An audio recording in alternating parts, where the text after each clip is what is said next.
you've changed sales for me. My wife is so happy because I've talked with her for the last 4 years of Yeah. putting us in this position where we can actually make it like 6 figures. And I told her so much, like I will make 20 grand a month. I'll make 10K a month. Then I told her I want to make 50K a month. And Yeah. I've tried so many different sales opportunities and they've always fallen apart. And finding your training literally like shifted everything to where now when I tell her these things, she looks at me with like a glimmer in her eye. Yeah. Like she actually believes me. Jared went from closing 38% of his sales calls to 63% of his sales calls in just under a month. And even though this past month he took 11 less sales calls, he made just under double by collecting more paid in fulls and just converting a higher percentage of people. So in this interview, we have a sit and we chat about exactly how he was able to make that shift as quick as he did. So pay attention, take notes, and please drop your biggest takeaway in the comments. Okay, let's go ahead and dive in. So I wanted to have this conversation because over the past month, you increased your closing percentage by 25%. So in like 1 month's time, like going from the point where you just about doubled the commissions you were making, right? Yeah. Yeah. I was off by like $500. As far Yeah. as like doubling. Yep. Uh, And yeah. when we digged into the numbers, you had actually taken 11 less sales calls. Yeah. Yeah. Which is crazy. Yeah. So on the sales that you did make, were you selling just higher like the higher ticket one just more often? It was a lot more paid in fulls. Okay. So I sell the 2.0 more frequently just naturally because it's what I pitch, Yep. how our sales process is set up. But I noticed that I was just getting more paid in fulls because I was creating less friction on the sales call. Yeah. Well, what do you feel like for you? Because like let's just take it back before. Okay. Yeah. So before you're closing at 38%. So it's not a bad close ratio. Like just about 40% is it's fairly good. Mhm. So how are you closing like before like you started, jumping in and doing the training? Yeah. Um, so I was following the like NEPQ framework in the Uh, structure, yeah. but I didn't understand what I was trying to get from each phase in the script. And Okay. even now, if you ask me, I'd probably get like a B plus. I just know I need Yeah. like a problem. I need to know Yeah. how it feels. I need to Uh-huh. know what stopped them from moving forward. Yeah. And I need to be able to understand what they want personally and how it would feel if they didn't get it. I didn't really grasp that concept before. So I was Yeah. just really asking questions just Mhm. to like check them off the list compared to like really being in the conversation and trying to uncover a person's problem. Yeah.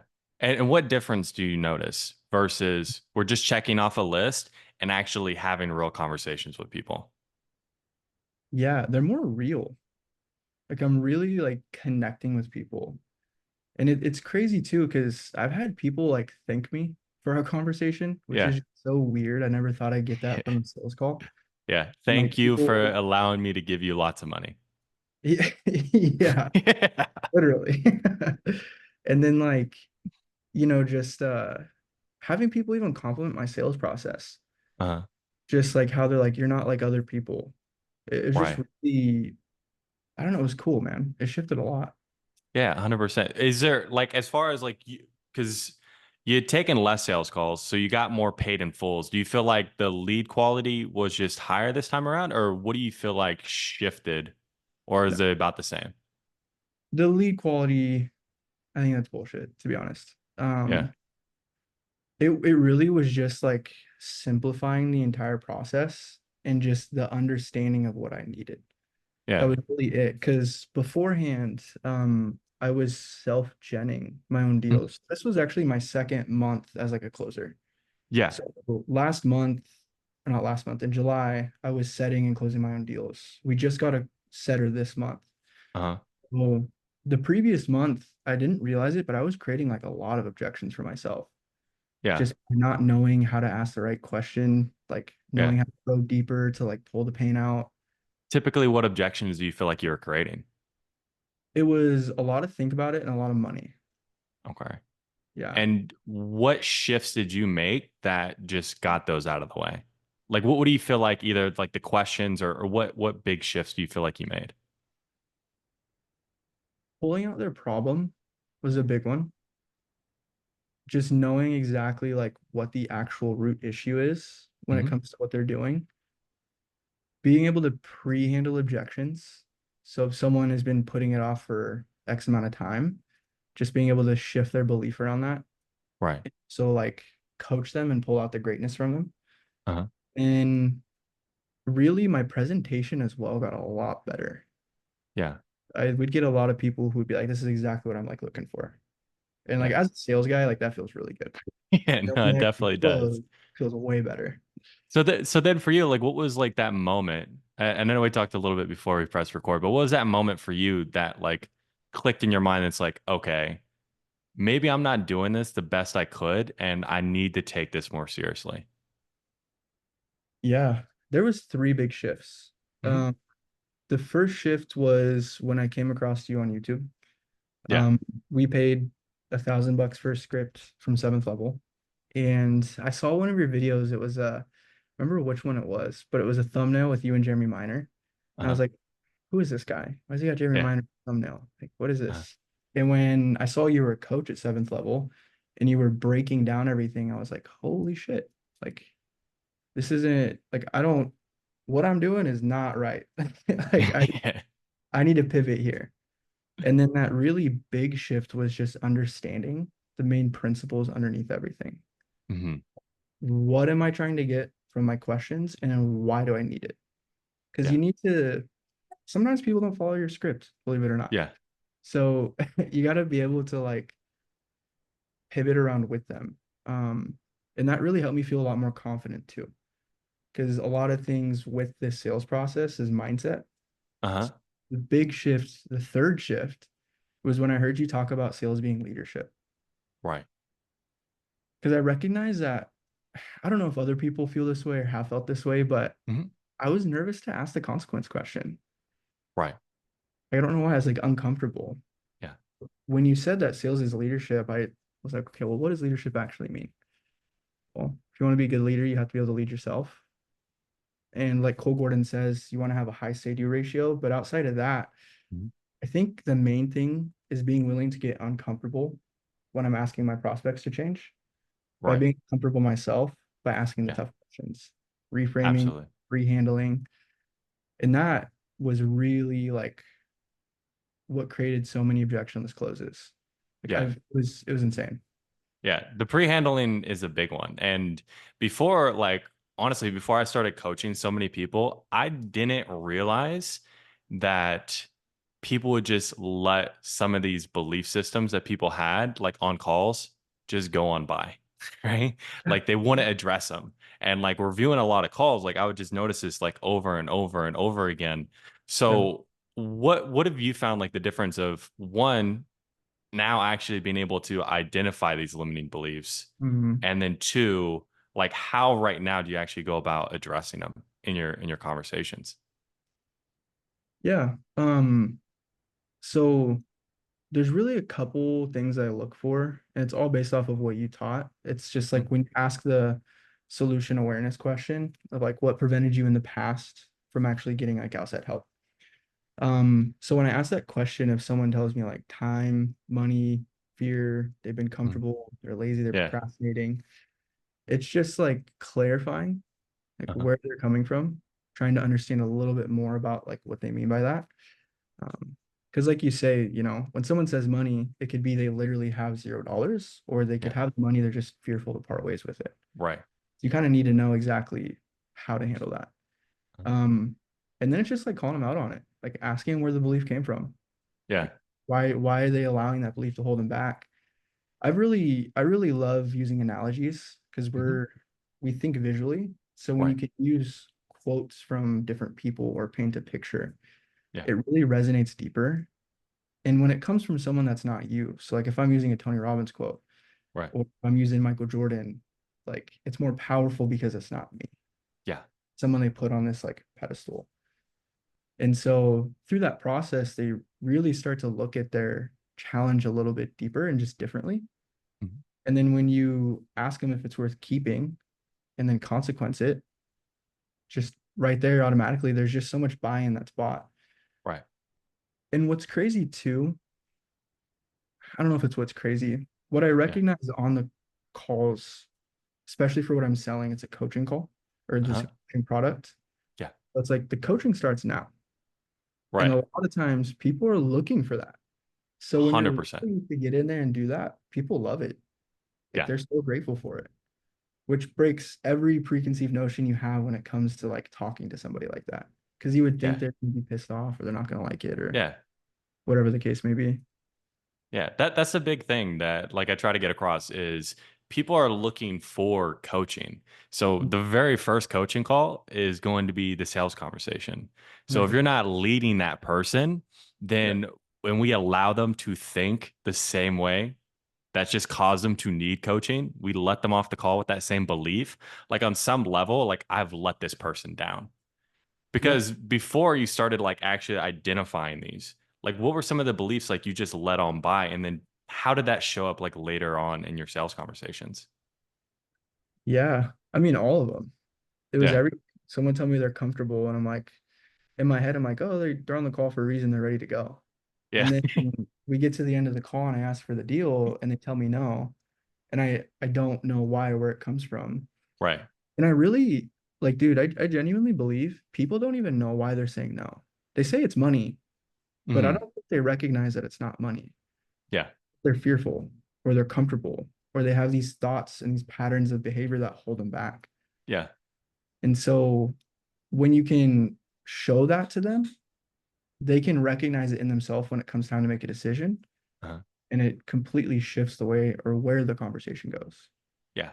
Absolutely. The biggest thing that I always try to get across, people think by talking Yes. oftentimes. Like they're not sitting here thinking about their limiting beliefs, like what's really holding them back, like why they feel the way that they feel. Oftentimes they don't, or it doesn't really come across very often.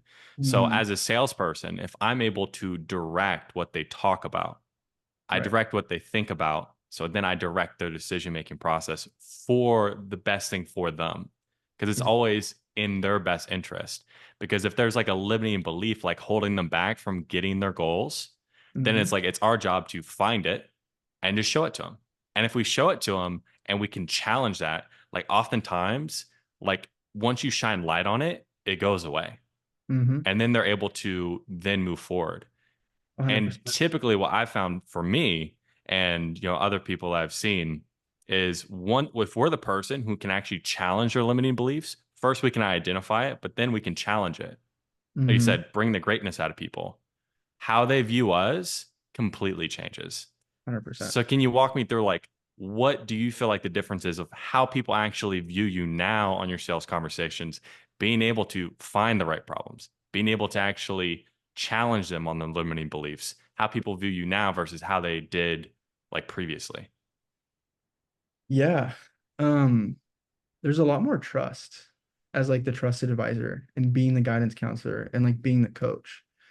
Because like we were talking about, like they're on the call because they want to coach. Yeah. And I think really the main thing of what that stems from though is and it's kind of off topic, but not, it's like how I Mhm. viewed myself first. Right. Because then how I viewed myself transferred into how they view me. Yeah. And if I didn't view myself as a coach first, how can I push that off to other people? Yeah.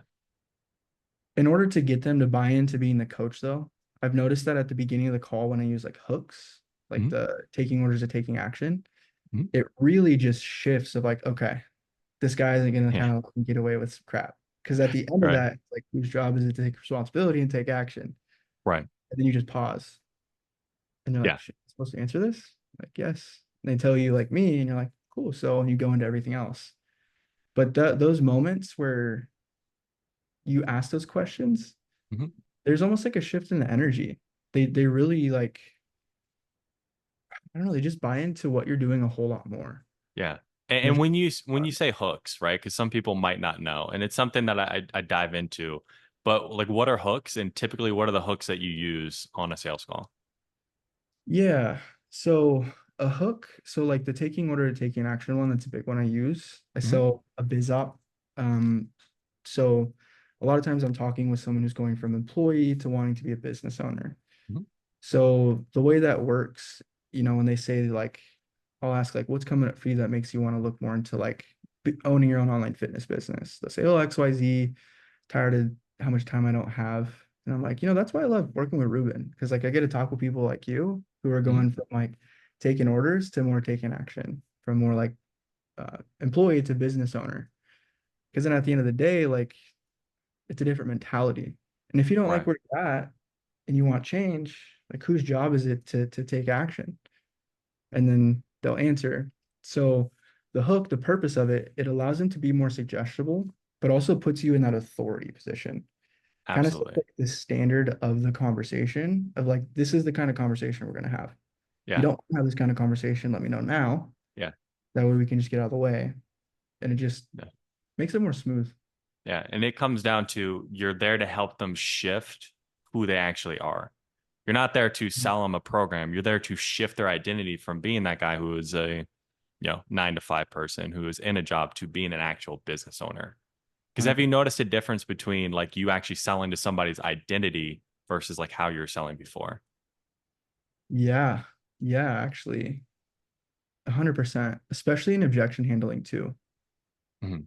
There, there's so much more motivation and pull from them. There's more excitement from them.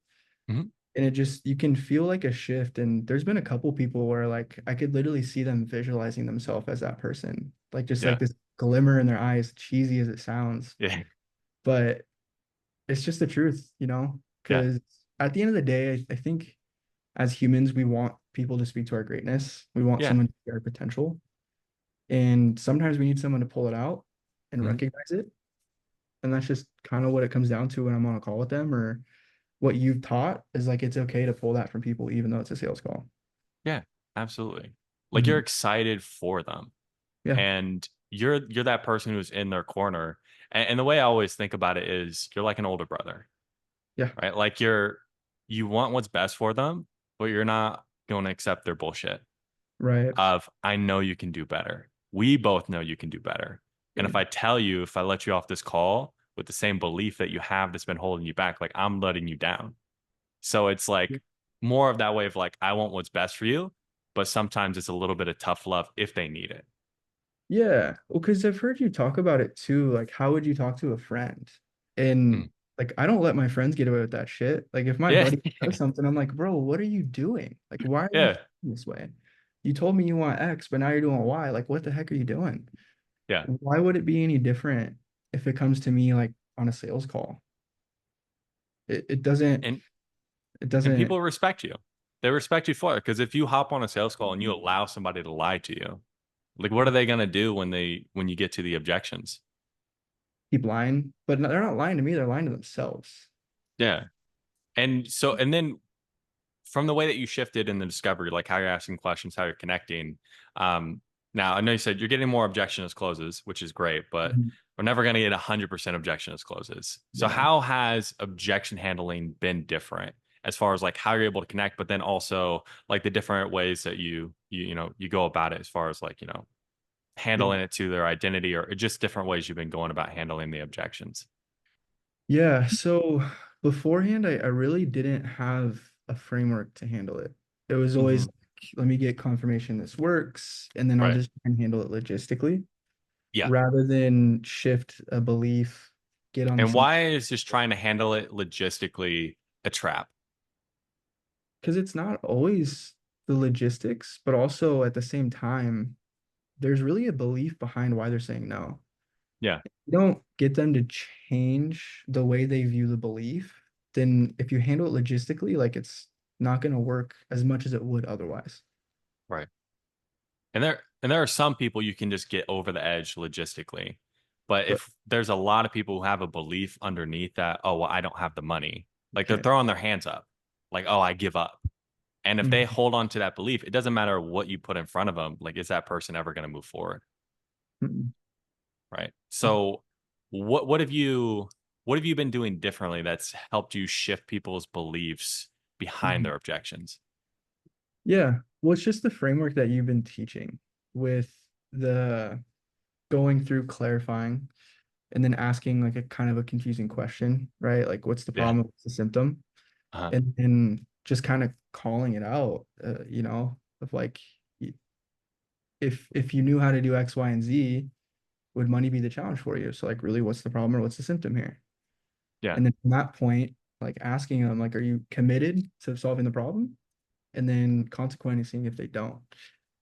Because most people focus so much on what they can't do, they forget how powerful they are when they Yeah. focus on what they can do. Yeah. Which it's funny because when you start going through like all the material that you teach, I started using a lot of this stuff on myself. Yeah. Like, oh shit, I used to think this way, I would think this way. Like, so breaking those beliefs really started from breaking my own limiting beliefs too. Yeah. Yeah, Yeah. That I would say that's a big thing because if you accept it for yourself, you can accept it from other people. But exactly. then once you start to realize, okay, these stories that I'm telling myself are complete bullshit, and Yeah. I can walk myself through that, that story they're telling themselves is also bullshit too. And Hmm. I can walk them through that process. Exactly. And if you have that connection with them and they can feel that you want what's best for them, right? Hmm. Like typically, how is that experience like you really helping like shift somebody's beliefs, especially when you're having hard conversations? Yeah. Um, Surprisingly smooth. Like I used to be really fearful of those conversations because you'd feel like they might get combative, like someone would get irritated. But the worst that's gonna happen is someone's gonna hang up. Yeah. Where if you're coming from a really good place, Hmm. people are willing to sit there with you for 30 to 45 minutes and go through like objections with you. Yeah. And like 2 days ago, I spent a good 40 minutes with this guy, Hmm. just going back and forth in objection handling, like talking about identity, what he's Hmm. been doing for the last 5 years, how he's holding himself back. And I just couldn't get him to shift. And he made a commitment to change like later next month. But at the end of that conversation, like we came together as friends, Yeah. right? And now I'm like sharing with him different books and stuff like this to like really like encourage him. But it's just created less friction in Yeah. the conversation. And it really allows you to connect deeper because of the trust you're building. Right. Yeah. And I would say the biggest thing is in your objection handling, it's productive. Hmm. I like there's been so many times I've been objection handling an hour, 2 hours, like 3 hours plus with some people. Like Hmm. I'm not going to give up on you. And if Hmm. they feel that, like you're not giving up on them for them, it's not for us, Yeah. then they're more willing to stay on the conversation. And Yeah. their willingness to stay in the conversation, they're also subconsciously telling themselves that they know they need to change. Yeah. Because they, Right. And yeah. but for whatever reason, there's something holding them back. And if you're not the person who has that conversation with them, the tough conversation, is that person ever going to change? I don't think so. Yeah, No, probably not. Right. So no. then it's our job to just make sure like we can get that person to change. And there's been so many times like it'd be like 3 months, 6 months, a year, 2 years later, and people like, reach out to me and it's something I told them in objection handling. Like they'll be like that really hit me and that made like the biggest Wow. difference. Um, Wow. like because at some point, right, you've run out of like the certain talk tracks to say, and you're just speaking to somebody's soul, Yep. especially if you're on the call for a couple hours, Yeah. and it it just builds a type of connection that's like people don't have conversations like that. No, not at all. Not at all. And I don't care who you are, like those are the conversations you want to have. Yeah, Like deep connection conversations about shit that matters. yeah, Because a lot of the stuff we talk about on a daily basis really doesn't matter right, at all. And when someone's getting on a sales call, they're really like telling you their hopes and dreams, man. yeah, They're like sharing with you the personal aspects of their life that they want from the goal that they have. And so when you are in objection handling, what you're pointing out is the thing that's always held them back their whole life. yeah, Yeah. yeah.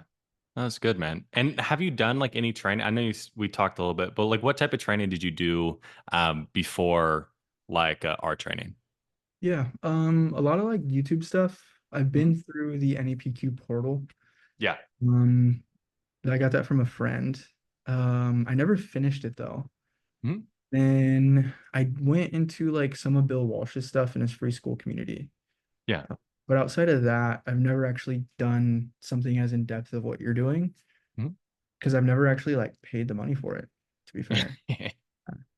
Yeah. So then for you, like, what was it finally that just that switch in your mind of like, okay, now it's time to invest in myself and actually like do the thing? Well, I mean, I've always wanted to, Mhm. um, but there was nothing really that like I connected with on a deep enough level where I'm like, this makes a lot of sense to me. Mhm. Because I don't know, does that make sense? Because I think Yeah. there's different ways to sell. Mhm. Um, but also I'm at the point where like I know exactly what I want to do and what I want to accomplish. Mhm. And I was so focused on making like 10K a month Yeah. consistently, where I was like, I just want to make 10K a month. And then I kid you not, bro. I shifted my mentality. I remember looking at my wife and I was like, hey, I think I'm thinking too small. Yeah. Like I need to be thinking about making 50K a month because 100%. if you shoot for the moon, you fall on the stars, right? Yeah. In the second I did that, a couple days later, I found you. You launched a school community. And what does it say in the school community? Teach you how to be a 50K per month sales guy. Yeah. And I was like, it's just like the moment I started thinking big picture, Mhm. actually shooting for something that felt unattainable in the moment, Mhm. is that everything really like fell into place. Yeah, absolutely, man. So is there any type of advice you would give to people who are like really wanting to get to that spot? Yeah, man. Just go all in. Just go all in. Like there's literally nothing better you could do with your life than develop a skill set that's going to serve you, your family, and the people that you work with. Yeah. Like I have a 2-year-old daughter. She's going to be Mhm. 3 here soon. Recently married, Mhm. and I know the type of life that I want to live, and it's never going to happen unless I actually take the action to do it. Yeah.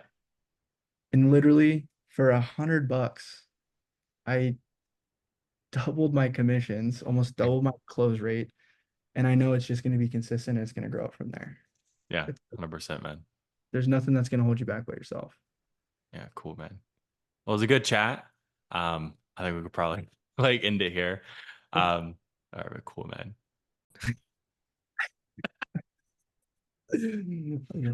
um, literally, man, like you've changed sales for me.